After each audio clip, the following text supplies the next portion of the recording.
Round 2 of Sports Talk up next with your hosts Phil Kornblut, Will Pelagic, and the Professor Tom Hayes. Don't leave us hanging. Join the show, 800-956-7266.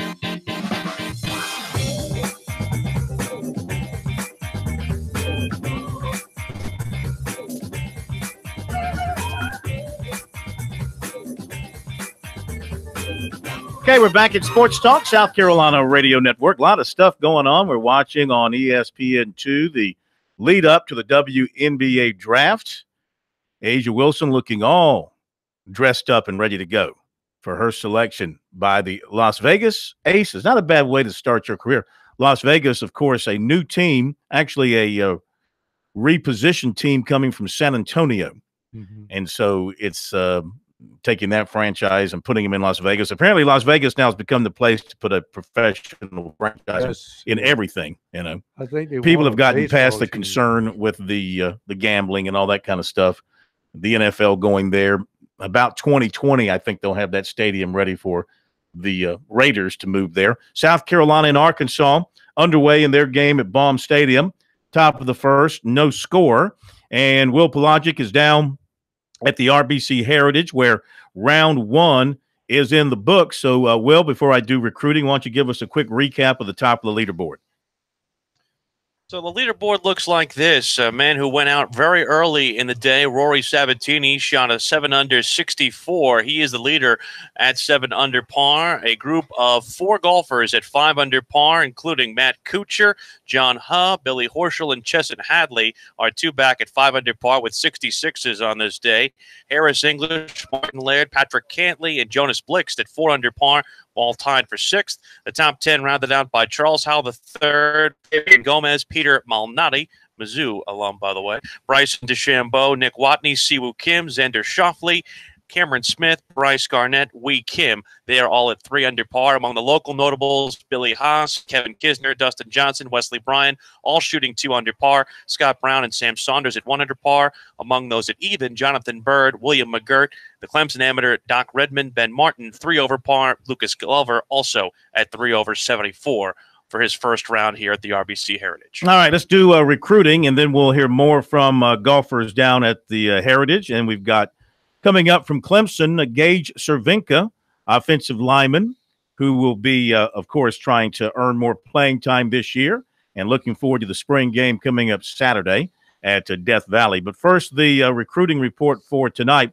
One of the players who will be on hand to watch the Clemson spring game is offensive lineman Luke Griffin of Chatsworth, Georgia, had been committed to Georgia, but coming off major surgeries to both knees, the Bulldogs wanted to wait until after this season before making a final decision on Griffin, so he decommitted last week. He's now looking hard at Clemson, Florida, and Alabama, not really leaning towards any particular school at this point, he said, just recruiting, enjoying the recruiting process and seeing who else will offer.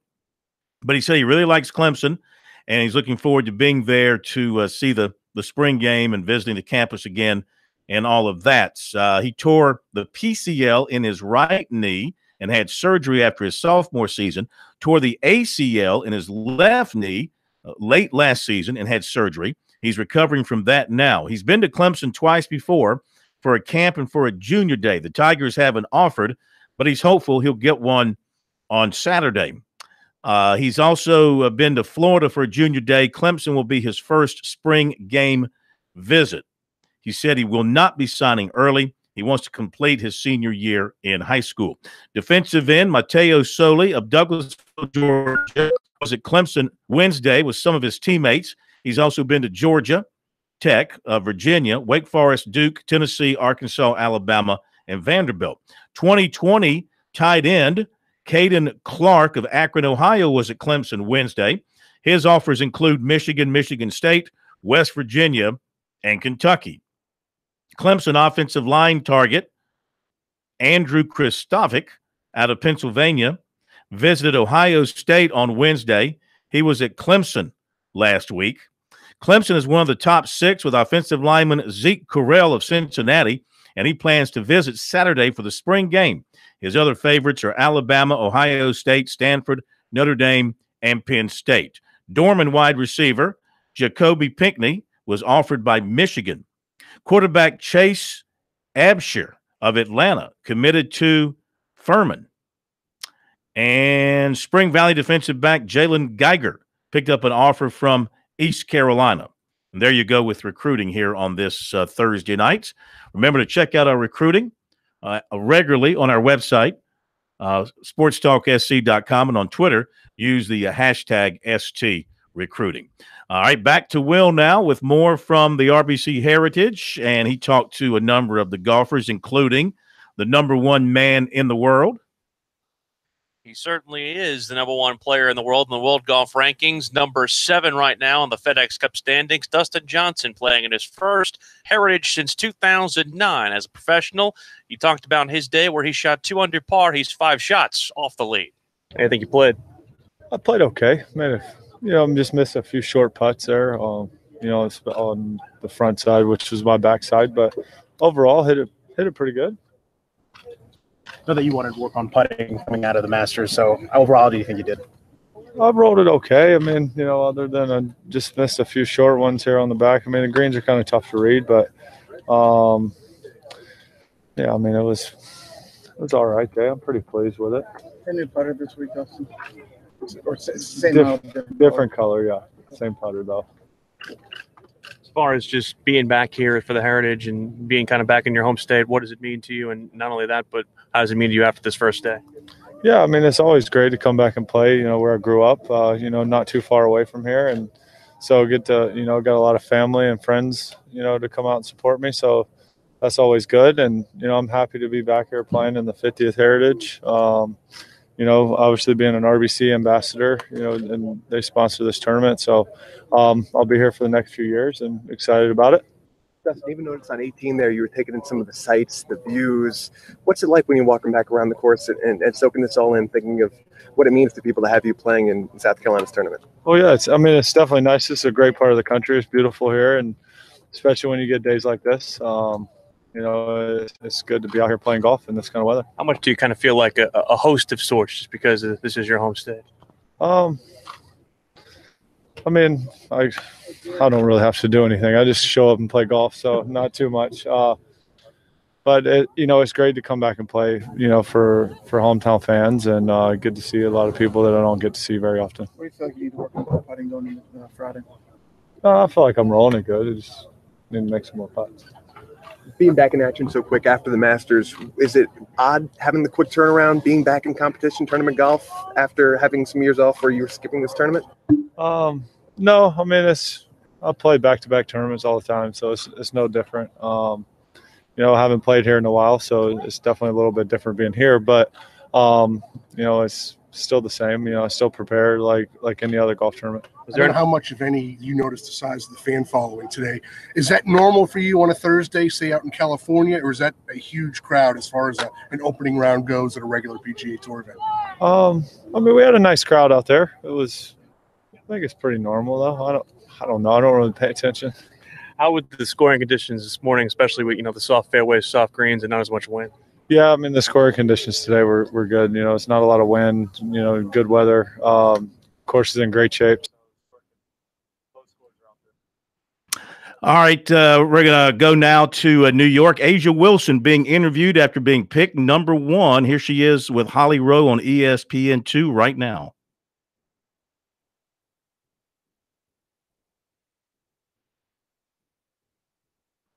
Okay, adversity. There we go. There have been times throughout my collegiate career, just basketball career so far, that I've really struggled with, and just fighting through those things and having just a great coaching staff and people around me have really helped me, and just a lot of prayer. A lot of prayer has kept me humble and kept me going through it. You won every national award this season, Player of the Year, every single award. What's left to grow in your game that you look forward to tapping into at the next level? Oh, it's a lot. It's a lot that I need to take care of, whether it's using my right hand more, expanding my game, learning how to read defense. It's a bunch of things. But when it comes to accolades, I don't even really think about those things. Las Vegas fans who are excited to welcome you to their city. What happens in Sin City stays in Sin City. All right, Asia Wilson. We'll be right back.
This is the place to talk Tigers, Gamecocks, and more.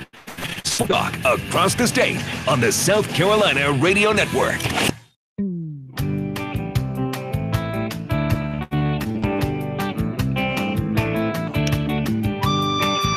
All right, so you heard A'ja Wilson just moments after she was selected number 1 in the WNBA draft, going to the Las Vegas Aces, where she says what happens in Vegas stays in Vegas. I find it ironic that one of the big complaints South Carolina had, Missouri, is rough play.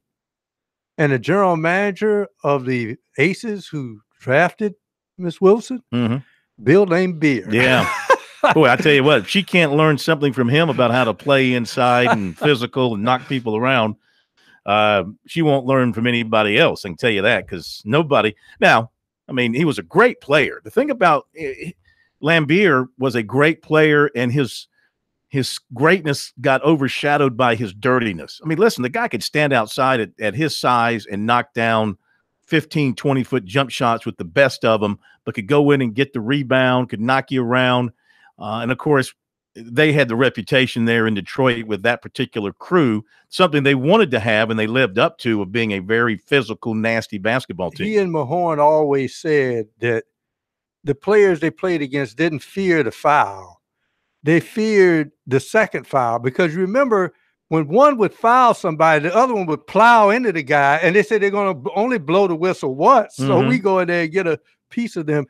The biggest thing about Bill Laimbeer is he was the epitome of what some people would call a spoiled brat, including the fact that Bill Laimbeer used to always brag that he was the only NBA player whose dad probably made more money than he did because he was rich. No, just he was simply rich.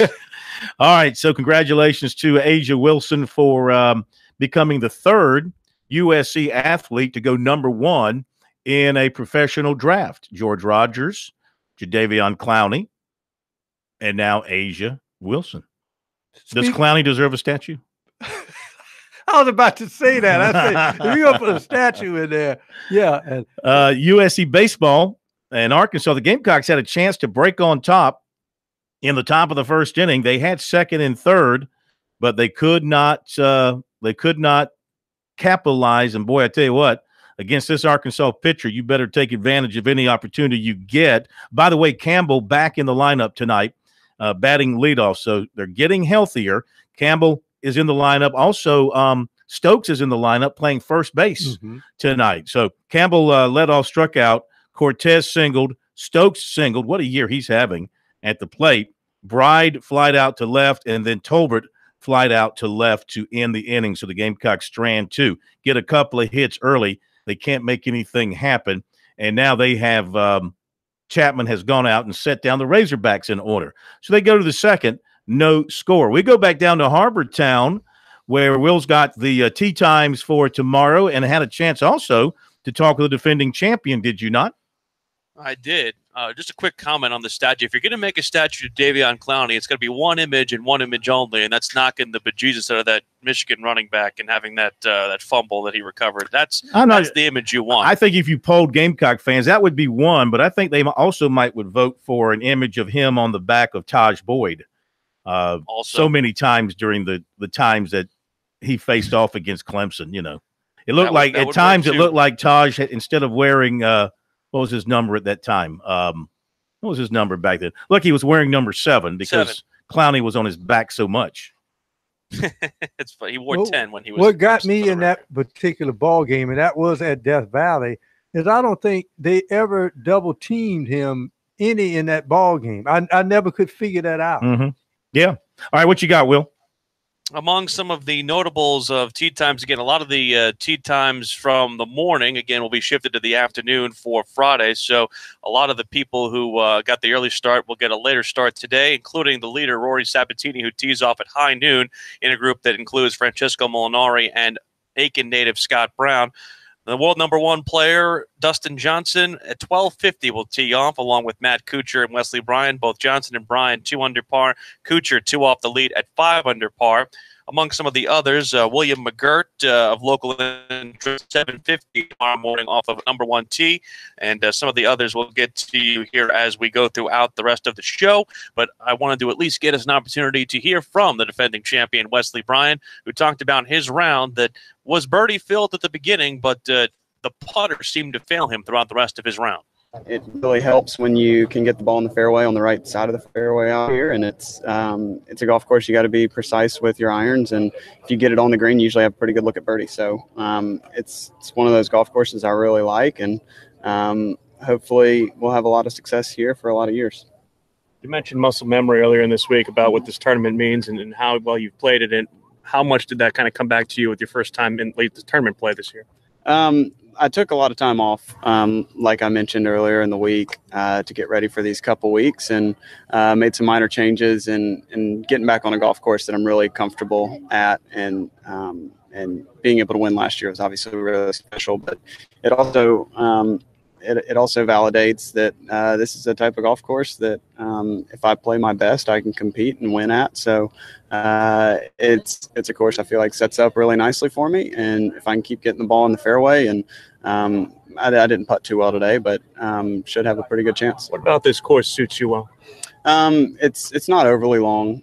You have a fair amount of short mid irons in out here, and the par threes are really tough. So you got to be really precise with your irons, and traditionally the guy that putts the best out here usually has a lot of success. So that's one of the strengths of my game, and I feel like that's why it sets up pretty good for me. What was it like playing with Dustin and having a little bit of an increased crowd presence today? Yeah, the crowd was great. Heard a lot more cooches than I was expecting, but especially with a couple South Carolina guys. But he was playing great out there. Dustin, I mean, he hits the ball far. So that's pretty easily sums it up. But yeah, he looked good out there. Pretty solid, made a couple of mistakes, but I mean, he's the best player in the world, and he showed glimpses of that today for sure. That all said, Wes, you're the only guy that they get to call the defending champion out on the course. I'm sure you're locked in, but when you walk up to 9 and 18 and they say that, how nice does that feel to hear? It's nice. Obviously, some snarky comments come from Cooch, but that's to be expected. And no, it's a lot of fun. I'm going to soak it all in this week, and hopefully come next year, they're doing the same thing. What did you say? What kind of comments? Nah. What's the one thing you want to work on for going? I'm going to go hit some balls on the range and hit a few putts and rest up and get ready for tomorrow. Any approach you take to Friday that compares to Thursday after getting back into it? And how does this kind of compare to especially last week at Augusta, now being back here at this course? The golf courses, they don't really compare other than they got a tee box, a fairway, a green, and a hole.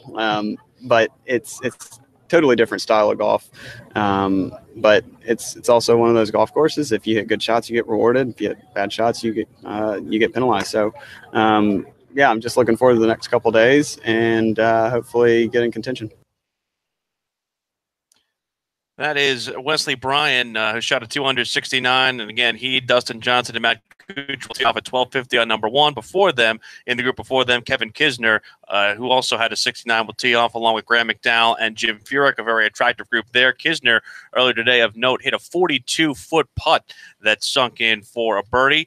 The man who hit the most fairways, though, was none other than Wesley Bryan. He hit 14 of 18 fairways, and that's kind of why he said that the putter was his worst enemy today. Normally a very valuable club in his bag, but today it was his unfortunate Achilles heel, Corn.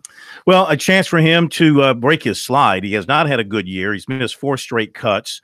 Best finish this year is tied for 27th. And I know after having such a good run at one point or another last year, he was expecting much more this year. So maybe this will jumpstart him and get him moving in the right direction. You know, what's important there, of course, is hitting fairways and hitting greens. With those small greens, if you're on the green, you've got a chance to make practically everything. Kisner's 42-footer, he must have been practically off the green when he made that. Yeah, he made a 42-footer, and Roy Sabatini made a 51-footer on number 10. So, again, it's not necessarily a penalty if you end up missing the fairway, but they're so narrow, you have to take advantage when you have them.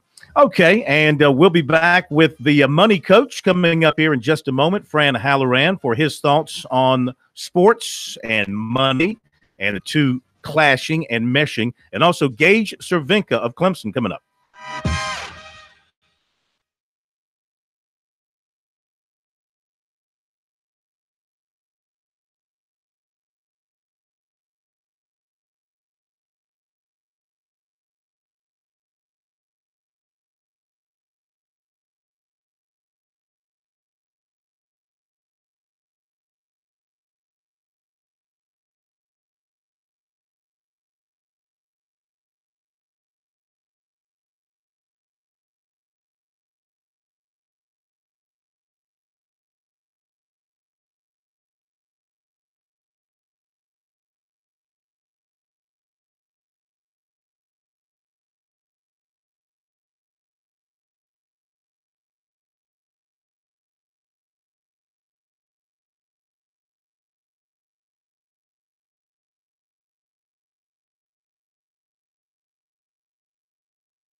We are back. Sports Talk, South Carolina Radio Network. USC has taken a 1-0 lead on Arkansas as they go to the bottom of the second inning. The Gamecocks getting a run across in the top of the second inning with Taylor doubling the left field to get the RBI.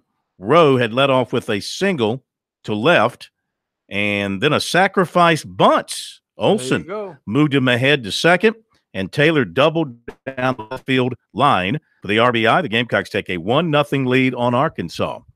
Long way to go, though. Long way to go out there in Fayetteville. We'll see how well Logan Chapman can handle things out there. I'm sure there's a big crowd on hand at Baum Stadium to watch third-ranked Arkansas, maybe second-ranked Arkansas. I guess they're ranked as high as number 2 nationally. Coming up, we're going to hear from Gage Cervenka, Clemson offensive lineman, looking for more snaps in the upcoming season. He'll be on display in the spring game coming up on Saturday. Right now, though, let's talk money and sports.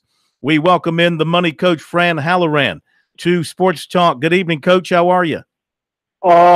Phil, fantastic. Hope you guys are doing well today yourselves. Whoa, it's a beautiful day here in South Carolina. Well, it has been an absolutely beautiful day, a great day for the homegrown RBC Heritage to get started. And truth be told, I kind of snuck out of work a little bit early and went and walked 9 holes with a buddy of mine over at Golden Hills because it was such a beautiful day. Well, I tell you what, I mean, between the Masters last week for the entire week and the thousands of people and the millions of eyes on the Augusta area and bleeding over into South Carolina, and then the tour moves over here to South Carolina down to Harbor Town. It's huge. I mean, golf is already a huge industry in our state, and this time of year just blows it up even more. Well, Phil, you're reading my mind because, you know, I mentioned I got to play 9 today, and I talked to the staff inside Golden Hills, and they were telling me that their number of, you know, people who played when we're talking about the week of the Masters, Saturday, Sunday, Monday, Tuesday, and Wednesday, the number of people who played Golden Hills those 5 days essentially doubled. Went from about 100 people a day to 186 on average per day. And if you talk about the average green fee in South Carolina being about $45, over 5 days, that's $19,000 extra dollars that little old Golden Hills Country Club made just on greens fees. That doesn't include the fact that these men and women who came to play golf here had to eat somewhere, had to gas up, had to buy some snacks or buy a drink, spend money in the pro shop to commemorate their trip. Golf is huge in South Carolina, and that's kind of what I wanted to talk about today. Okay. Do you have any idea how big golf is? Do you have any idea, anybody know how big the economic impact is golf has on the state of South Carolina? Anybody want to take a guess? You mean in terms of actual dollars you're talking about? Dollars. I'm going to guess, okay, I'm just going to throw a guess out there, $100 million. 7.5 million. I'll throw out 150. 150 million. Okay, you ready for this? Mm-hmm. 2.7 billion. Billion with a B? With a B, 2.7 billion. Now, let me put this in perspective, guys. The entire tourism industry in South Carolina is about 19.1 billion.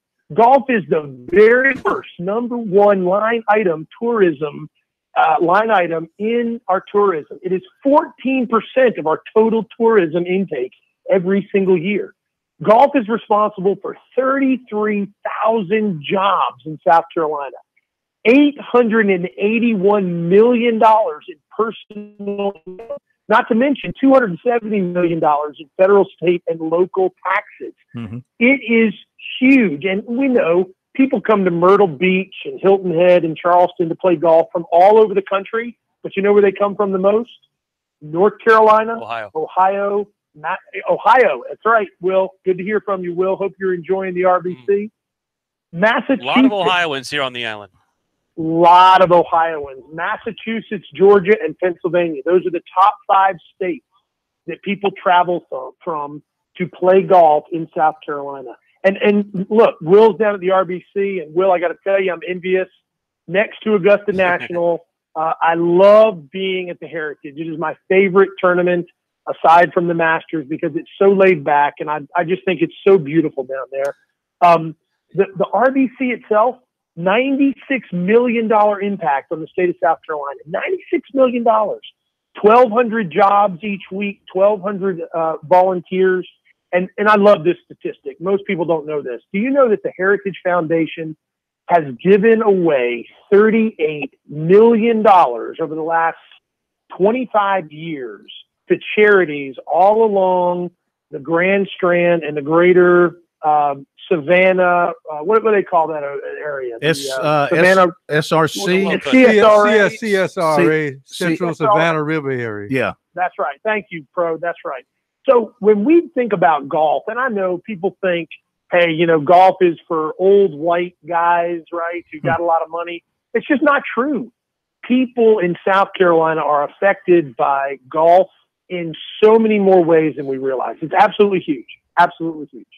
Of course, and everything you're saying is correct, yet down along the coast, the Grand Strand, they probably at one point in time, maybe earlier this century in the early 2000s and late 90s, overbuilt the golf courses. Absolutely. And what's happened, of course, is that's right. Real estate people have come in and taken over golf courses, closed those golf courses, and just turned them into residential lots. That's exactly right. But the golf courses that survived that tearing down are making more money than they've ever made. Hence, get this.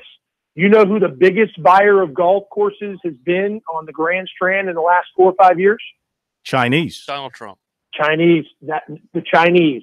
Believe me, I play a lot of golf. I play a lot of golf along the Grand Strand. I know what's happened with those courses down there. Some really nice courses have gone by the boards. It's sad. For example, you ride into North Myrtle Beach, you come in on Highway 9, and there is a golf course. Used to be a golf course as you're going into North Myrtle Beach on the left side of the highway, and it's like just totally overgrown now. Just that's right. And they're I think they're converting it into residential lots as part of the killing off of the golf course. That's right. Well, they saw a lot of overbuilding. A lot of those courses, as you've said, have closed, but the ones that are down there right now are thriving. More travel, more tourism in the last couple of years than we've seen in the previous 4 or 5 years, and it's only going to get bigger and better thanks to the influence of companies like RBC and Boeing, who are now sponsoring the Heritage. And by the way, South Carolina, the Heritage has Boeing and RBC through 2023. So that bodes really, really well for the Heritage each year, for years to come. Indeed, because there was a time there not too many years ago, it was teetering. It was in trouble. They had no sponsor, remember, after the previous one ended its relationship. MCI. And was it MCI? I think Verizon. It was MCI/Verizon, both. It was MCI, and then Verizon took it over after that. Yeah, and so I think they went like a year, maybe 2, without a sponsor. Maybe just a year, and then thank goodness for RBC coming on board, and also Boeing, and then their auxiliary sponsors as well. That's right. But it's a great week down in Hilton Head, Heritage Week. Will, like I said, I'm very envious of you getting to be down there this week. Enjoy yourself. But it is a great tournament, and golf in South Carolina, we need to recognize it is 14% of our total income from tourism in this state. $2.7 billion a year in golf revenue. And don't forget too what a great job the South Carolina Junior Golf Association does. And these players from the state, these players from the state who are now on the tour, I mean, they all came up through South Carolina Junior Golf. That's right. Hap Lathrop with South Carolina Junior Golf has done an amazing job for years in pushing kids into play. And it's a testament to his hard work. He's done a great job. Great job. Hey, we thank you as always. Great stuff tonight. And we will look forward to having you with us back here next week. Throw out your number there for folks who want to reach out to you. Yeah.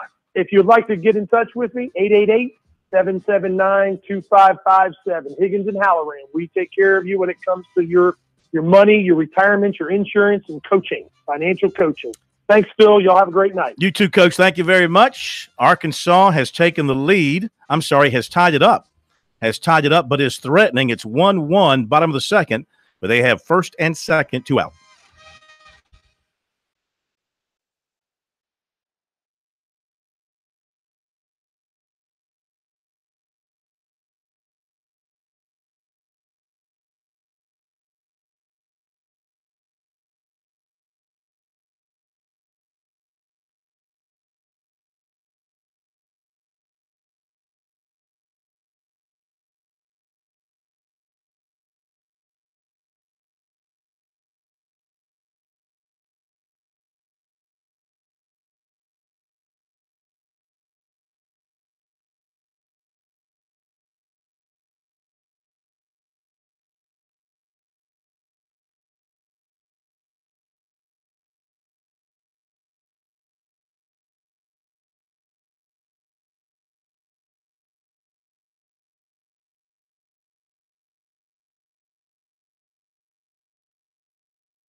Now back to Sports Talk, South Carolina's most listened to sports talk show for more than 30 years.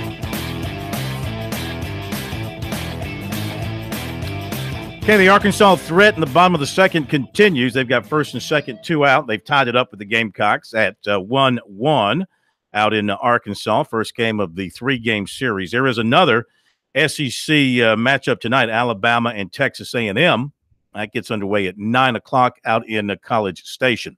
All right, Clemson has set its rosters for the spring game coming up on Saturday, and the quarterbacks on the white team will be Kelly Bryant and Chase Bryce. And they will have Travis Etienne in the backfield with them. He'll be one of the running backs. They'll have DeAndre Overton, Cornell Powell, Darion Kendrick, Travion Thompson with them at wide receiver. And who else do they have at running back? Adam Choice, if he's able to go. Adam Choice will be in there at running back. Also, Sylvester Mayers, who's a walk-on, and Ryan McClain, who's a walk-on. On the other side, on the orange side of things, the quarterbacks will be the other guys, Hunter Johnson and Trevor Lawrence. They'll have in the backfield with them at running back. Let's see. I guess they'll have Feaster in there, even though I don't see him. Oh, there he is. Tavian Feaster will be in there. Ty Thomason will be in there. He's a walk-on. They really don't have a lot of scholarship running backs available to them. Wide receivers, Amari Rogers, T. Higgins, T.J. Chase, and that's it as far as some of the top wide receivers left. Well, I should mention no, they're not top guys. Those are walk-ons. So that's it as far as the top wide receivers. Gage Cervenka, a veteran offensive lineman, going into his redshirt junior year out of Greenwood, out of Emerald High School, looking for more playing time. He's been a backup, trying to work his way into more snaps, using his versatility. And he says the spring has gone well. He's just trying to show the coaches what he can do.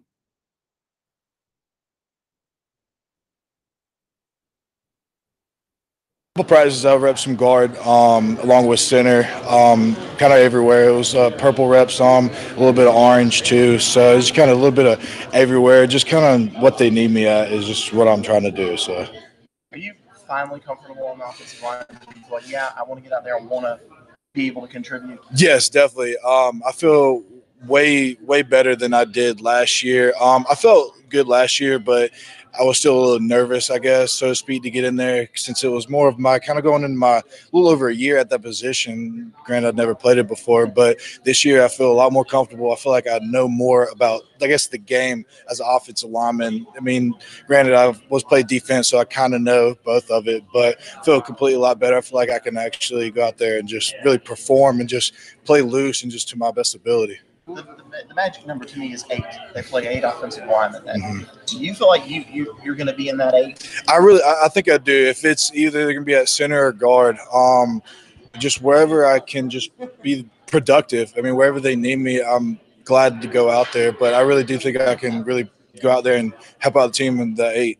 What was it like when you first made that transition a year ago? I think Coach Sweeney's exact words were that you were like a pig in mud. Did it feel that natural for you? Yeah, I would say so. Because it was rough at first. Because I mean, I was a defensive player through my whole high school, middle school career. Everyone always told me I was just going to end up being an offensive lineman. So I always just kind of wanted to push away from that. And then it was just, I guess I just had enough, and I was just just looked into the future, what would be the best for me, and just really analyzed all that. And I think that was the best move for me. So this year's gonna be exciting. I'm ready to kind of prove and just show what I can really do. I'm sure you heard the Tyler Shatley comparisons yes. ad nauseum. Did that kind of make it easier for you? It definitely does. I mean, look at him. I mean, he just signed another contract with the Jags. So I mean, it's definitely a great person to look up to, and I would definitely I'll definitely model what I'm doing after him. Okay, Will Cervenka of the Tigers. Again, the game time for the spring game up at Clemson on Saturday will be at 2:30. Looking forward to seeing what the Tigers are going to show us. Probably not going to show us a whole heck of a lot, but we'll see something. We'll see something from those young quarterbacks, I would think, and they certainly want to get Trevor Lawrence some exposure in a game-type setting with people in the stands and some noise and a little bit of I know they've been going full speed at times in their scrimmages and their mini scrimmages, but this will be more of the true game-type setting for him. And also, of course, Hunter Johnson's been through it. Chase Bryce is not. So those two in particular, you want to see what they can do when the lights, so to speak, come on. South Carolina got out of a full-blown jam there in the bottom of the second. Arkansas had the bases loaded. They scored only one run. They left 3 in that situation. So it's a 1-1 game as they go to the top of the third. So Chapman was able to wiggle off the hook in a full-blown bases-loaded situation, and they go to the top of the third tied at 1. So looking forward to round 2 of the RBC Heritage. A great day weather-wise today. What's the forecast for tomorrow? More of the same? More of the same today, more of the same from today, and also for tomorrow. The real danger day, again, continues to be Sunday, where they're monitoring some possible thunderstorms that'll come across. Although, as we know, basically from what happened in Augusta, those thunderstorms can be awful fickle.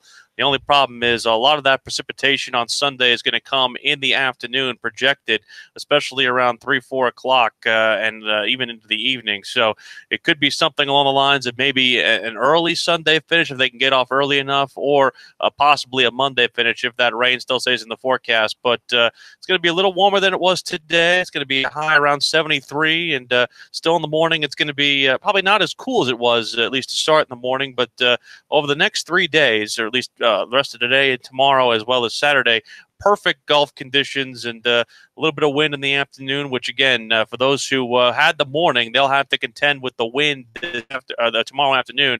So it should maybe even something out and maybe correct some of those numbers that we saw from the low scores earlier. Maybe we see the lead number come back to around 3 or 4, unless, of course, there could be some reversal on that. Maybe some of the guys who got themselves the late tee time, someone along the lines, maybe a Chesson Hadley or an Andrew Landry, some of those guys who are teeing off early tomorrow who have low scores can possibly put up some low numbers also after having teed off this afternoon versus now, of course, going off Friday morning. Tell you what, watching it today on television, the course looks in fabulous shape. It's great. And one thing that I was talking with some of the PGA Tour radio people is that they actually overshot it this year for reasons, again, that it would take a long degree for me to be able to recognize. But you can at least see the fact that it does seem like there is more grass on there. And so a lot more grip on the golf course, although the one thing, too, is that when it does get firm, it does make it a little bit harder to control the ball and control the spins. So the one thing, again, that was great about the early play is the fact that those greens were still wet from that rain that they got earlier in the week here in the Low Country. So as the afternoon went on, the course got drier, and of course it allowed for a lot more carry for some of the balls in the fairway, but of course that also has a negative effect when you're trying to approach the green. Do you know if they were able to repair the divot I left in the 16th fairway in the golf media outing back in that was you. February? Yeah, that was you. Yeah. They actually had a monument dedicated to it. Oh, It okay. said, here once lies corn. No, it should be here you can bury a small dog. In this divot. I think he off a 5-iron. I think he deserves a statue. But see, that divot, what you got to remember is, being the typical South Carolina native golfer, that divot wasn't made on one swing. There was the original divot. Then after the shank, there were a few more swings added to the divot. That's what led to the divot being the size of a small cavern. Did that grass die in vain is my only question. I took a lot of pleasure out of digging that grass up. I can tell you that. All right, 1-1, top of the third. Where are you going to eat tonight, by the way? Auntie's or somewhere else? I'm not sure yet. There's some places that have opened up since I've last been down here that I need to try, so we'll figure it out. All right, enjoy. We'll talk to you tomorrow. Thanks, bud. Will Pelagic from the RBC Heritage at Harbortown. Thank you, Pro. Thank you, Brian. Thank you, everybody. We'll see you tomorrow.